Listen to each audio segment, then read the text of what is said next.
Perkenalkan, nama saya Erna, saya dari PMI Kota Samarinda. Di sini saya akan mempresentasikan tentang 7 prinsip kepalang-merahan dan bulan sabit merah. Di sini saya akan menjelaskan tentang 7 prinsip palang merah Indonesia. Yang pertama itu ada kemanusiaan. Nah, kemanusiaan itu adalah palang merah dan bulan sabit merah internasional yang didirikan berdasarkan keinginan untuk memberi pertolongan pertama tanpa membedakan korban yang terluka di dalam pertempuran, mencegah dan mengatasi penderitaan sesama manusia. Yang kedua itu ada kemanusiaan. Gerakan ini membuat perbedaan atas dasar kebangsaan, kemanusiaan, kesukuan, agama, dan pandangan politik. Tujuannya itu semata-mata mengurangi penderitaan manusia sesuai dengan kebutuhannya dan mendahulukan keadaan yang paling parah.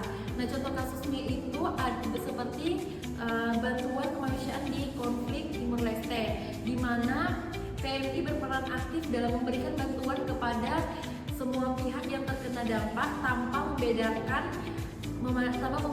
dan memandang kebangsaan, suku, agama, dan pandangan politik. Nah, PMI juga bekerja sama dengan organisasi internasional lainnya untuk mendistribusikan makanan, air, dan layanan kesehatan kepada semua orang yang membutuhkan, termasuk pengungsian dan masyarakat lokal. Yang ketiga itu ada kenetralan. Nah, di mana ini kenetralan agar senantiasa mendapatkan kepercayaan diri semua pihak.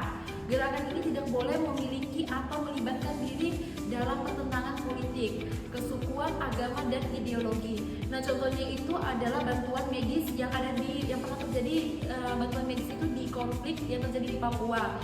Itu dalam situasi konflik di Papua itu, PMI tetap berkomitmen untuk memberikan layanan kesehatan kepada semua yang terluka tanpa memandang afiliasi politik atau kelompok. Meskipun ada ketegangan antara kelompok bersenjata dan pemerintahan PMI, PMI itu lebih mengedepankan prinsip kenetralan dengan memberikan perawatan medis kepada semua korban, baik dari pihak yang berkonflik maupun warga sipil yang terdampak.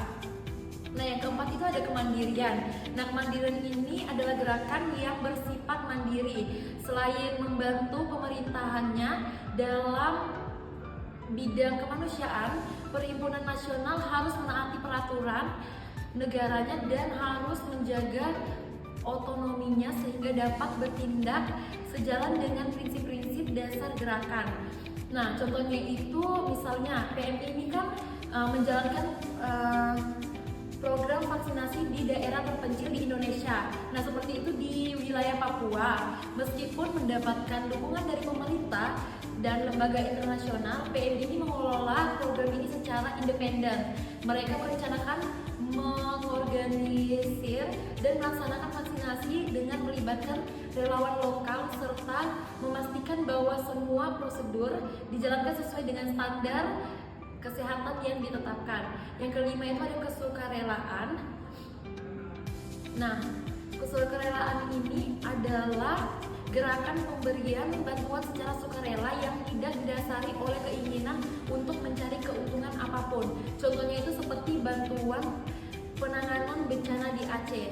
Nah, setelah tsunami melanda Aceh pada tahun 2004, banyak relawan PMI dari berbagai daerah di Indonesia turun tangan untuk memberikan bantuan.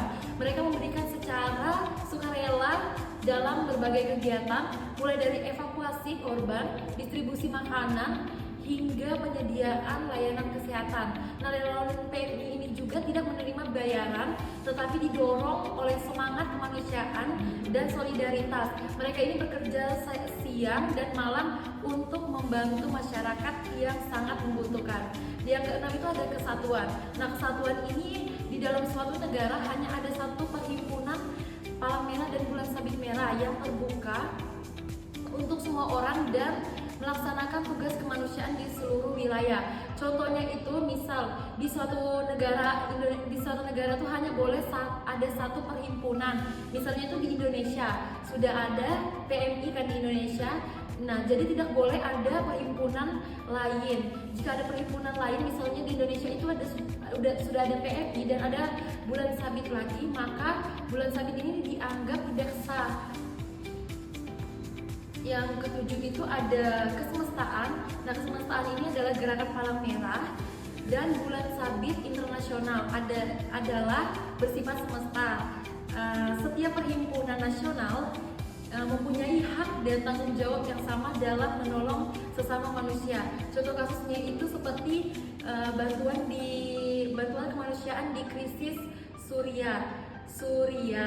Saat terjadi krisis kemanusiaan di Suriah, PMI itu berkolaborasi dengan Palang Merah Internasional dan organisasi Bulan Sabit Merah untuk memberikan bantuan. PMI ini mengirimkan tim relawan dan logistik ke daerah-daerah yang terpengaruh serta berpartisipasi dalam penggalangan dana dan pengiriman barang keuangan. Baik teman-teman, mungkin itu saja materi yang dapat saya paparkan. Semoga materi yang saya paparkan teman-teman dapat mengerti. Kurang dan lebihnya mohon dimaafkan. Terima kasih.